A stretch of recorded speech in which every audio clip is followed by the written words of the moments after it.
Hello बच्चों, let's read the question. The question says case-based cell is structural and functional unit of life. In living organisms, cells are two namely types, prokaryotic and eukaryotic cells. Both plant and animal cells are eukaryotic.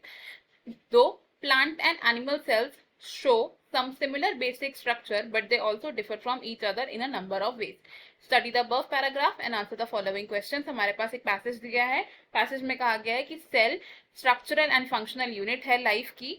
Living organisms में दो तरीके के cells पाए जाते हैं, which are prokaryotic cells and eukaryotic cells. Plant cells और animals दोनों ही यूकैरियोटिक सेल्स हैं. प्लांट सेल्स और एनिमल सेल्स में कुछ सिमिलर बेसिक स्ट्रक्चर्स हैं, लेकिन ये बहुत तरीके से एक दूसरे से डिफरेंट भी हैं. हमें इस पैराग्राफ के बेसिस पर गिवन क्वेश्चंस को आंसर करना है. Question 1, identify whether the given cell is prokaryotic और eukaryotic.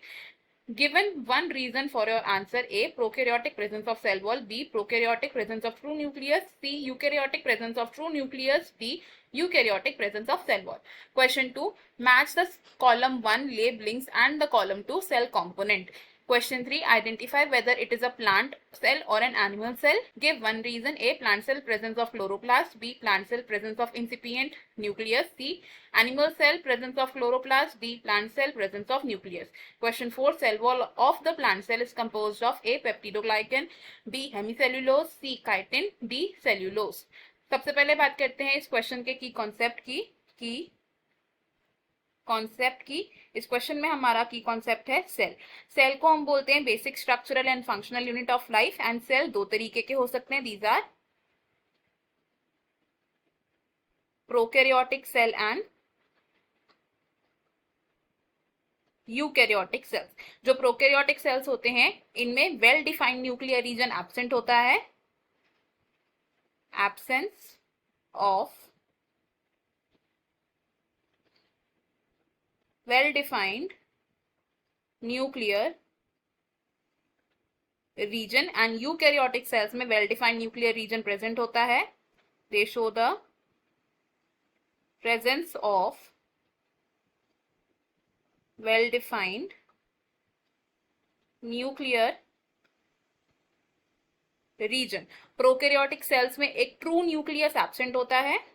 True nucleus is absent and eukaryotic cells में true nucleus present होता है. Moreover, जो prokaryotic cells होते हैं इनमें membrane bound organelles absent होते हैं. Membrane bound organelles are also absent in the prokaryotic cells, लेकिन यूकैरियोटिक सेल्स में ये मेम्ब्रेन बाउंड ऑर्गेनल्स प्रेजेंट होते हैं. अब अगर बात करें क्वेश्चन नंबर 1 की, इस क्वेश्चन में हमें बताना है कि फिगर में जो सेल दिया है वो एक प्रोकैरियोटिक सेल है या वो यूकैरियोटिक सेल है. तो हमारी फिगर में जो एक सेल गिवन है इट इज अ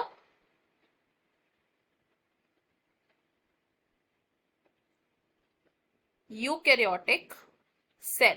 उस सेल को हम यूकैरियोटिक सेल क्यों कह रहे हैं? बिकॉज इन दैट सेल हमारे पास प्रेजेंट है एक ट्रू प्रोमिनेंट न्यूक्लियस जिसे सराउंड करती है एक न्यूक्लियर मेम्ब्रेन, और साथ ही साथ हमारे पास उस सेल में प्रेजेंट है बहुत सारे मेम्ब्रेन बाउंड ऑर्गेनल्स. तो अगर हम अपने ऑप्शंस देखें इसमें से हमारा ऑप्शन सी करेक्ट होगा कि the given cell is eukaryotic due to the presence of true nucleus. Option A and option B wrong हो जाएंगे बिकॉज वो सेल प्रोकैरियोटिक सेल नहीं है. एंड ऑप्शन डी इसलिए रॉन्ग होगा because presence of cell wall एक characteristic feature नहीं है अबाउट द यूकैरियोटिक सेल्स. तो फर्स्ट क्वेश्चन में हमारा आंसर होगा ऑप्शन सी. अब अगर बात करें क्वेश्चन नंबर 2 की, तो इसमें हमें सबसे पहले आइडेंटिफाई करना है A B C and D label structures को. तो ए लेबल पार्ट क्या है? It is a cell wall जो कि आउटर मोस्ट कवरिंग है. नेक्स्ट बी की बात करें तो बी क्या है? It is a vacuole. C label part है chloroplast and D label structure है एक ट्रू न्यूक्लियस.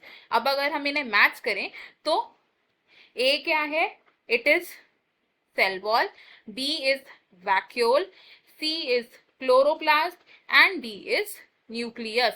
तो from this हम क्या बोल सकते हैं? हमारे मैचेस हैं A with third of column 2, B with first of column 2, C with fourth of column 2 and D with second of column 2। According to this हमारा जो करेक्ट मैच है that will be option B, और बाकी के options हो जाएंगे wrong. तो second question में हमारा जो करेक्ट आंसर है that will be option B. अब बात करते हैं क्वेश्चन नंबर थर्ड की। तो थर्ड क्वेश्चन में हमें बताना है कि ये जो सेल है ये प्लांट सेल है या एनिमल सेल है, एंड हमें इसका एक वैलिड रीजन देना है। तो लेट्स स्टार्ट विद आंसर 3। तो गिवन फिगर में हमने क्या ऑब्जर्व किया कि एक सेल वॉल प्रेजेंट है, क्लोरोप्लास्ट प्रेजेंट है, एंड एक लार्ज वैक्यूल प्रेजेंट है। ये तीन कैरेक्टरिस्टिक्स क्या इंडिकेट कर रही हैं कि the given eukaryotic cell is a plant cell, क्योंकि जो एनिमल सेल्स होते हैं उनमें सेल वॉल एब्सेंट होती है, क्लोरोप्लास्ट एब्सेंट होते हैं, एंड वैक्यूल स्मॉल होते हैं ना कि लार्ज। तो फ्रॉम द गिवन ऑप्शन हम क्या बता रहे हैं कि ये जो सेल है it is a plant cell, क्योंकि इसमें क्लोरोप्लास्ट प्रेजेंट है। ऑप्शन बी रॉन्ग हो जाएगा बिकॉज प्लांट सेल्स में इंसिपिएंट न्यूक्लियस नहीं होता, एक प्रोमिनेंट न्यूक्लियस होता है। ऑप्शन सी भी रॉन्ग होगा बिकॉज ये सेल एनिमल सेल नहीं है, एंड ऑप्शन डी भी रॉन्ग होगा because nucleus plant cell and animal cell दोनों में ही प्रेजेंट होता है। इस क्वेश्चन में हमारा करेक्ट आंसर है ऑप्शन ए। नेक्स्ट बात करते हैं क्वेश्चन नंबर 4 की रिगार्डिंग द सेल वॉल। तो सेल वॉल होती है the outer most layer of a plant cell, and cell wall अलग अलग मटेरियल से बनी हो सकती है। अगर हम बात करें प्लांट सेल्स की, तो प्लांट सेल की cellulose is composed of cellulose, यानी कि इनकी होती है एक सेल्यूलोसिक सेल वॉल। तो from the given options option D हो जाएगा हमारा यहाँ पर correct answer. Option A wrong है बिकॉज पेप्टिडोग्लाइकन की सेल वॉल प्रेजेंट होती है इन प्रोकैरियोट्स। ऑप्शन बी भी रॉन्ग हो जाएगा, एंड ऑप्शन सी भी रॉन्ग होगा बिकॉज काइटिन की सेल वॉल प्रेजेंट होती है इन फंजाई। तो फोर्थ क्वेश्चन में हमारा करेक्ट आंसर ऑप्शन डी है। हमें हमारे सभी क्वेश्चंस का आंसर मिल गया। I hope you have understood it well. Best of luck. Thank you.